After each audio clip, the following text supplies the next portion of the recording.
Olá pessoal, após a nossa semana jurídica também pelo meio virtual, aliás foi muito boa a nossa semana jurídica, das que eu participei, gostei muito, creio que vocês devem também ter gostado, mas retomamos aqui a questão de falar do crime de lesão corporal. Nós estamos agora falando de lesão leve, nós vamos nessas próximas aulas falar de lesão leve, grave e gravíssima. Lesão leve está no artigo 129, caput do Código Penal. E o que é lesão leve? O seu conceito é dado por exclusão.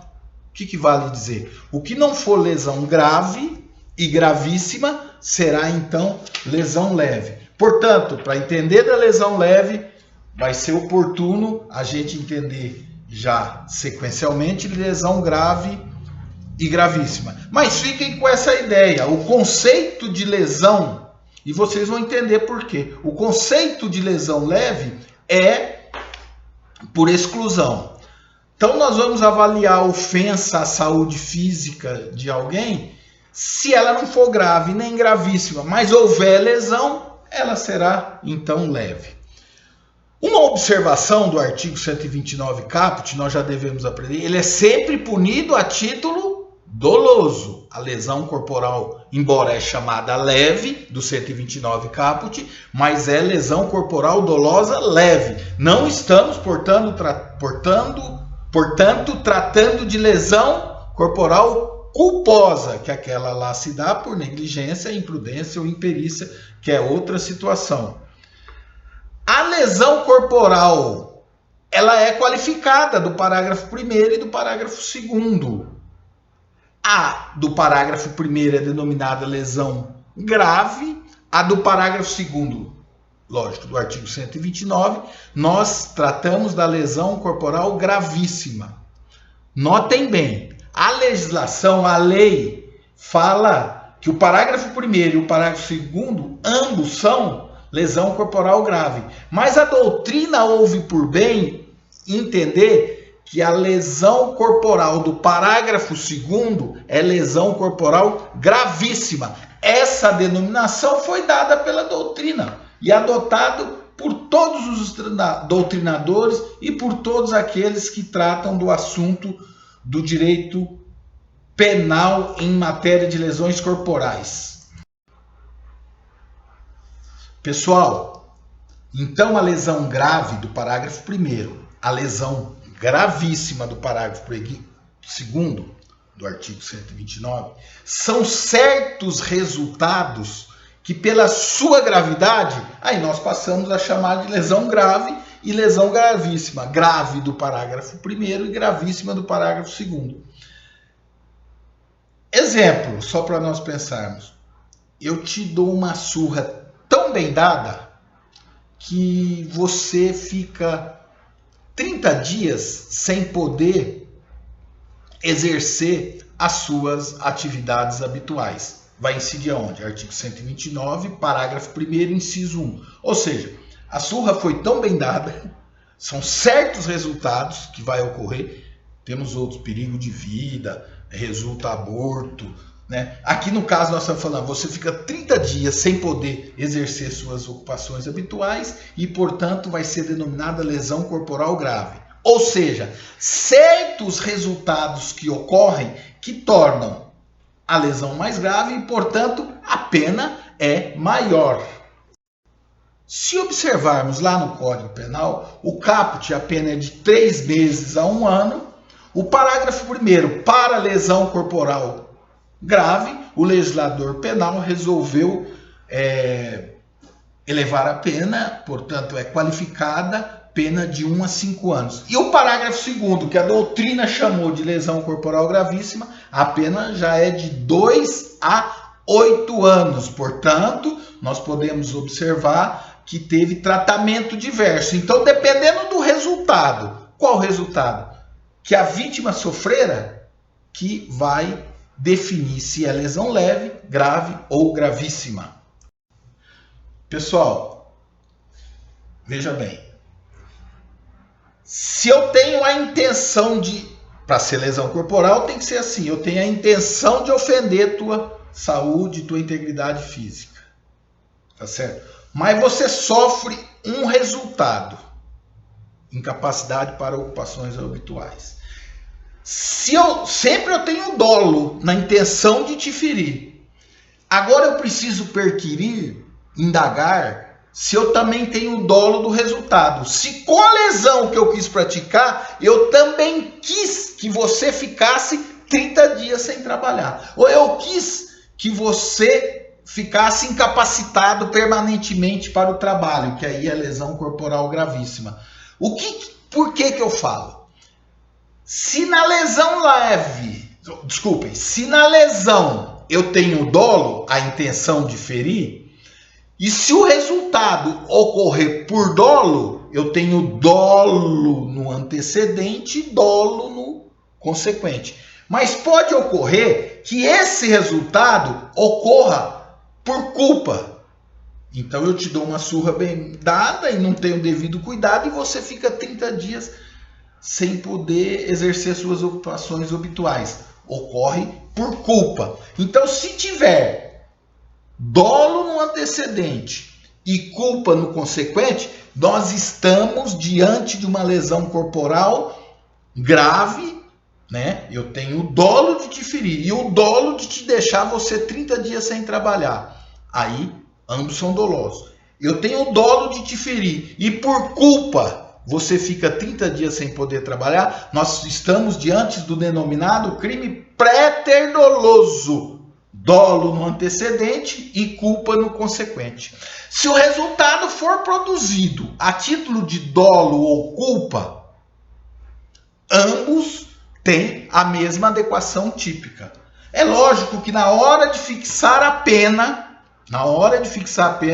aquele que ocorreu por préter-dolo, dolo no antecedente, culpa no consequente, poderá, nos termos do artigo 59 do Código Penal, ser fixada uma pena menor. Mas, por outro lado, se eu tenho dolo no antecedente, eu quero te ferir, tenho dolo e também quero te deixar você ficar 30 dias sem trabalhar, dolo no consequente, a pena poderá ser fixada de maneira menor. Isso no sistema trifásico de aplicação da pena. Só que a adequação típica é a mesma. É artigo 129, parágrafo 1º, inciso 1.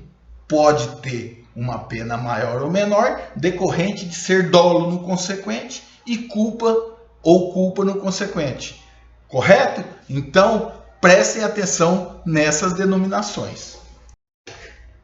Então vamos lá para um exemplo, mas vocês devem já começar a se adequar a essa terminologia. Numa briga, eu dou uma garrafada na cabeça da vítima e um estilhaço acaba cegando. Eu não queria cegar. Mas veja, o resultado decorreu por culpa. Eu não queria cegar. Mas a adequação típica é o artigo 129, parágrafo 1º, inciso 3 do Código Penal, que eu peço para vocês aí fazerem uma leitura. Eu pego um caco de vidro e atiro no olho da vítima com a intenção de cegá-la. Então eu tenho dolo, eu quero ferir, dolo no antecedente, e tenho também dolo no consequente. Eu quero que você fique cego, eu vou te ferir, pego um prego, por exemplo, em direção ao teu olho e cego o olho seu. O resultado foi doloso.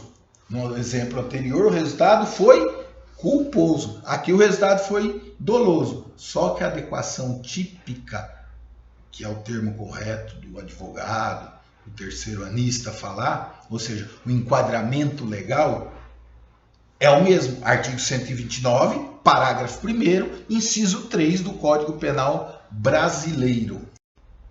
Agora, pessoal, peguem uma caneta, escrevam, negritem, sublinhem e coloquem em itálico a seguinte observação. Do parágrafo 1º e do parágrafo 2º, do parágrafo 1º, lesão corporal grave, parágrafo 2º, lesão corporal gravíssima, incisos 1, 2, 3, 4, Todos os incisos são os resultados que vão ocorrer decorrente da lesão corporal sofrida pela vítima. Mas anotem o seguinte: todos os incisos admitem a culpa e o dolo no resultado, salvo o parágrafo 1º, inciso 2, perigo de vida. E também o parágrafo 2º, inciso 5, aborto. Esses incisos, para que seja enquadrado como lesão corporal grave ou lesão corporal gravíssima, tem que ocorrer somente a título de culpa. Por quê? Se eu tenho dolo do perigo de vida, se eu tenho dolo do resultado perigo de vida, aí vai ser tentativa de homicídio. Então, esse perigo de vida tem que ocorrer a título de culpa. O mesmo se diga quando o resultado é aborto, do parágrafo 2º do inciso 5. Se eu quero o aborto, se eu tenho a intenção que ocorra o aborto, vai mudar a tipificação penal, vai ser crime de aborto, porque eu quero o aborto. Então eu tenho que te dar uma surra tão bem dada numa mulher e, por consequência, ela sofrer o aborto. Aí será lesão corporal do parágrafo 2º do inciso 5, lesão corporal gravíssima. Eu não posso querer o aborto, porque aí a tipificação será lá dos artigos que nós já estudamos, dos artigos 124, 125, 126 ou 127 que nós estudamos naquela oportunidade, tá certo? Batendo um papo aqui com vocês agora, me ocorreu, vamos voltar ao bimestre passado, porque é um caso que está aí e muita gente tem me perguntado, e me perguntaram já sobre isso, no caso da mãe, do caso do Jairinho, do menino Henry, né? Henry. Me perguntaram assim, e se a mãe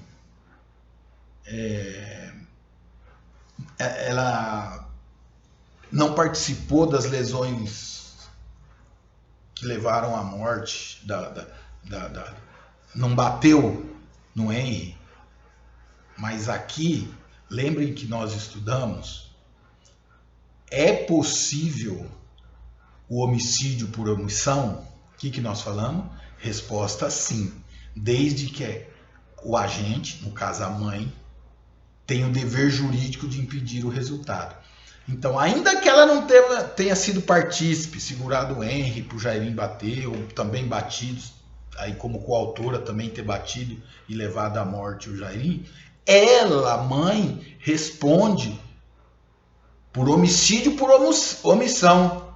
Então, como nós estudamos isso o semestre passado, e vocês estão nesse tema ainda, sempre a gente não pode, temos que atualizar os nossos estudos para o caso concreto. Então, a mãe ainda assim responderá por homicídio doloso por omissão. Nós falamos isso em sala de aula e eu trouxe aqui um exemplo concreto para vocês poderem acompanhar aí na mídia, que diretamente está discutindo esse assunto, tá bom? E dessa forma eu dou aqui a aula de hoje por encerrado, pedindo para vocês acompanharem esse tema das lesões corporais, porque ele também é cheio de detalhes e é importante a gente construir aí a formatar a nossa compreensão sobre o tema.